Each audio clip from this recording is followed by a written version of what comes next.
see, the problem is with me being a promoter is we had about 2.5 million new homes on pay-per-view that watched the fight. It's Hot 97. Oscar De La Hoya has stepped in the building. A round of applause for the legend in boxing. Oh, yeah, pretty He good. is now a promoter. He sold out the Garden. He's got an amazing fight happening. But I just wanted to take a few minutes to have dialogue with you. We're talking Mayweather, Pacquiao being a dud. Yeah, it was a dud. So as a promoter, I'm thinking, okay, we had 2.5 million new homes that bought the fight that haven't ever seen a fight before, and they saw I mean they saw a hugging display, or but boxing, it wasn't a fight. It wasn't one of those fights where you remember Sugar Ray Leonard going up against Duran or Hearns. You're at the edge of your seat and you want to see more. It's like those fans now they're not gonna watch boxing ever again. So that's where I have. And tell me if I'm wrong. I'm like an old school boxing fan who was, like many, ushered in by the Tyson era, fell in love with it, and has been searching for something for a long time to love. And I was very excited for that night. And I thought there was a poor job done. I'm not trying to diss you guys and everyone who came together to do the fight. There wasn't anything exciting enough on the undercard either that I could be like, it was terrible. Their fight was good, but this person's a star.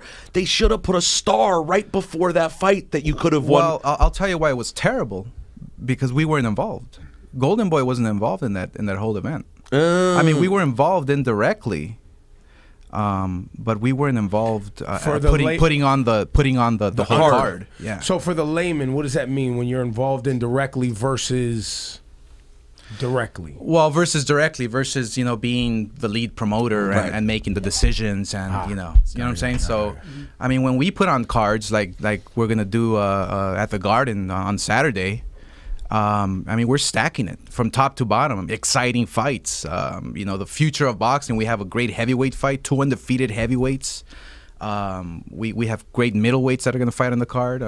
Triple G with David Lemieux. I mean, that's a real fight. That's a real fight. That's bombs away. He's an animal, but he's fighting another animal. He's very good. You put me on that guy. Gennady Golovkin, because I've been doing the reads for him for a few years, and at first it was just a crazy name that I saw, and then I started watching his fights, and I go, oh well, this guy's special. Yeah. This is someone very special. So the combined record on these two guys, Lemieux and Golovkin, are 65 with 65 wins, okay, 2 losses, with 63 knockouts. Yeesh. I mean, that's what you want to see. That's right. You're not going to see a dance off. So you see it as a missed opportunity. Dancing with the Stars. So you see Floyd, Oscar as a missed opportunity for the boxing business in general. In general, absolutely. I mean Floyd Manny. Sorry. Yeah. Floyd Manny, yeah. I mean, it was a huge missed opportunity for the sport, But look, I mean, what I expected that, me being a boxing insider. You knew going into this, I knew Mayweather was going to win. I mean, I think there's no doubt about it. That was fairly common, but I thought there would be more punches thrown. I thought there would. Yeah, I mean, look, it takes 2 to tangle. Manny was the aggressor, obviously, but I mean, go out like my man Sugar Ray Leonard. You know what I'm saying? Hey, listen, you did it. You've had your fights when you've gone out there and you've lost on a hard shot, but you went out there taking risks and trying to win. Yeah, I mean, look, I was reminiscing the other day about Hopkins, fighting Hopkins. That's what I was thinking about. I remember where I was. To fight Hopkins, So we were talking the other day. He's my partner at Golden Boy Promotions. Right. So we were talking about it, and he tells me, I was in the fight. I was in the fight. It was a close fight till I knocked you out. It was a close fight. It was a real close fight. I mean, I was in the fight, but he was just too strong, too smart. That body shot looked horrible. Yeah, it was just a good body shot. I mean, if they can count to 12, Right, give me 2 more seconds. Yeah, just give me 2 seconds. If I can get 14 or 15, you might be back. But I mean, I was a dead man walk. 10 in those 10 seconds, but 12 seconds, I was fine. What now you train? We were talking in the hallway before we started this conversation. You train a couple times a week. Yeah, 3-4 times a week. It's part of my DNA, man. I love training, but I've never put on the gloves. Ever since I retired, I just can't put on the gloves. And that's because I just don't want to come back. I mean, if I get that feeling, if I spar with somebody or I get that feeling of that adrenaline rush, that's over. I'll probably come back and want to fight I don't know, whoever. And you don't want to do that. You're not trying to tarnish the legacy. No, I just don't. I don't want to come back. I don't want to come back. First of all, I can't. I mean, my body won't take it. It's a young man's sport. I'm 42 years old. I mean, I can't do it. Yeah, your wife ain't having that. Yeah, I'm sure your wife isn't having that. She actually she wants me to fight. Go get hit. Go get knocked out. Go do something. Get out of the house. Let somebody kick your ass. Leave me the fuck alone. We're spending way too much time together now. Now you deserve getting hit. Oscar, what's the when someone was to say to you in America, you were walking down the street, and someone says, "Excuse me, sir, what's your name?" How would you respond? I would just say Oscar De La Hoya. Oh, you say Oscar. Interesting. Yeah. Oscar. I'm going to ask my co-host here. Excuse me. Hey, Laura, when someone comes up to you and says, who's that famous, handsome Mexican-American boxer who you admire, how would you say his name? I said, oh, you're talking about Oscar De La Hoya? Oscar. Because whenever they say it, they're like, Oscar De La Hoya. I'm like, no, that's not how you say his name. Oscar. Yeah, I'm like, it's Oscar De La Hoya. And they make fun of me because they say I overpronounce it. But I'm like, that's his name. Yeah. Oscar. Our program director, he's Cuban. He's doing something. You want to talk to Oscar? Oscar's in our way. I do the Spanish Cubans say it different. They say Oka. Oka. Yeah, they forget the R. So, don't put on the gloves because you don't want that taste. Yeah. I won't have it. It's that's where it gets dangerous. You know. That's where you can. I mean, it happened to Sugar Ray Leonard. I was actually going to fight Sugar Ray Leonard when he fought Macho Camacho. So he thought he was going to have an easy time with Macho Camacho. Camacho ended up knocking him out. Right. In the 4th round, I believe. So I ended up fighting Macho Camacho. Wow, this is pretty early for you. This is when you just became a big star? This was peak of my career. Yeah, it was probably peak of my career.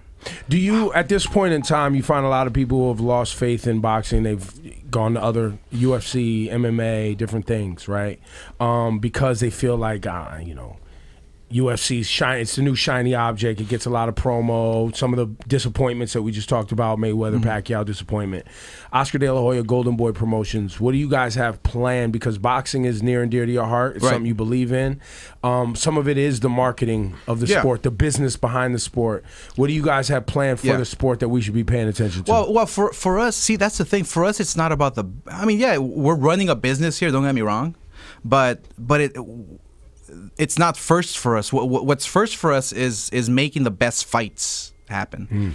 We have Golovkin with Lemieux, which is an amazing middleweight unification fight.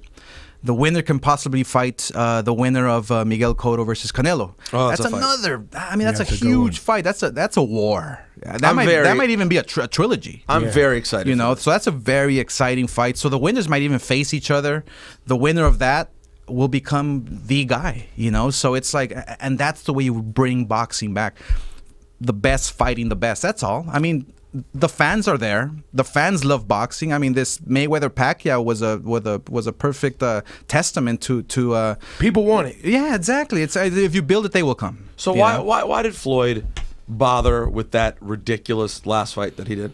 I have no idea. It was kind of an insult to all of us who forked over the money, and then you come back for your supposed last fight, and it was an utter joke. What's the logic? I mean, look, for Floyd, it's all about the business and the money, and you know, and obviously this last fight tanked in the industry. People know that. You know, the arena didn't sell out. They were giving away tickets. They were begging you to come to Vegas for the weekend. Yeah. So I have no idea why he went out that way. I would have thought that Floyd, you know, would have maybe respected the fans a bit more. You know, I mean, maybe he could have gone out with I don't know. I mean, somebody else instead of Berto. Berto was coming off a few fights where he got knocked out. He looks bad. That's the thing. We know Berto's a great talent, but he's a great talent, but he just I mean, do you think boxing could be better off in the post-Floyd era when we're able to do these Canelo? No, it's gonna be. It's gonna be because see the fans. I mean, this is the fight game. The fans want to see knockouts. The fans want to see great action. You want to be able to entertain the fan and have them on the edge of their seats, you know, and screaming and yelling. I mean, I remember as a kid when I was watching Julio Cesar Chavez, Sugar Ray Leonard, Thomas Hearns, Marvelous Marvin Hagler. I mean, Mike Tyson. That's the Hagler-Hearns fights were like, you know, I brutal. mean, those were fights. And so we want to bring that back. And you know, I mean, Floyd had his run. And don't get me wrong, I respect Floyd for what he's done, and you know, and he's undefeated, and he's a great talent. I mean, he's, you know, by far one of the best defensive boxers that we've seen in recent times. But you know, I like the action. I like the knockout. I like people to talk about boxing, you know, on the weekends. But at the same time, your business partner is one of, in my opinion, one of the, at times, the most boring fighters I've ever watched. Well, he's been involved in a few fights where people weren't happy about it, but he's ever since he's had some wars. He's had some wars. Oh, he definitely had some wars. Ever since he joined Golden Boy Promotions. Well, well, and also Bernard, he was supposed to stop some time ago, and as he can't stop, won't stop. Is he done that? He has one more. And is this the end? Yep. He wants to fight one more time in January. Fight against the toughest super middleweight that's out there, because that's the only weight class he didn't conquer. From middleweight he jumped up to light heavyweight. So he wants to fight for that world title. Whoever the best, the toughest is in that weight division, he wants to fight him. And you obviously, as someone who is hungry and won't put the gloves on because you have still have that fire in your belly, you haven't advised him against this. No, I can't advise anybody, you know, against making their own decision, or you know, it's like, I mean, for me, look, I'm done. I'm convinced I'm done. But if Hopkins, look at what is he, 50 now? I mean, he can still do it because he takes care of himself. I mean, this guy eats, breathes, sleeps boxing. Black don't cracky, bro. It's crazy. It's a fact. Oh yeah, it's crazy. I believe, and I'm very biased, that a major asset for boxing moving forward, and I know he's promoting on his own right now, would be if HBO or Showtime could get Mike Tyson to agree to a deal to be involved in calling fights on a regular basis. Right. Because he's so entertaining. Yes. Is this something that ever gets thrown out there as an idea or anything like that to just attract more eyeballs in general to the sport? It does, and it has been. I don't know what the current situation is, but he's done some commentating before, here and there. We just know he knows the game so well. He does, and he expresses himself. I mean, he's very articulate when he talks boxing, and you know, he's so knowledgeable, you know, of the sport, and people love hearing him. People loved watching him when he was a fighter. People loved hearing him. He's a personality. It's entertainment. He's an icon. Yeah, he's an icon. He's an icon. So I don't know. We'll see. I'd love to see that. Look, I'd love to talk boxing with you. For you got to go. Congratulations on your sold-out garden. Gennady Golovkin. I mean, think about it. Think about it. A fighter from Kazakhstan, Borat. You know, it's nice. This fight is nice. And a fighter from Canada selling out the garden, right? Only in America. Yeah, only in America. Yo, Oscar De La Hoya, or excuse me, Oscar De La Hoya. Oscar.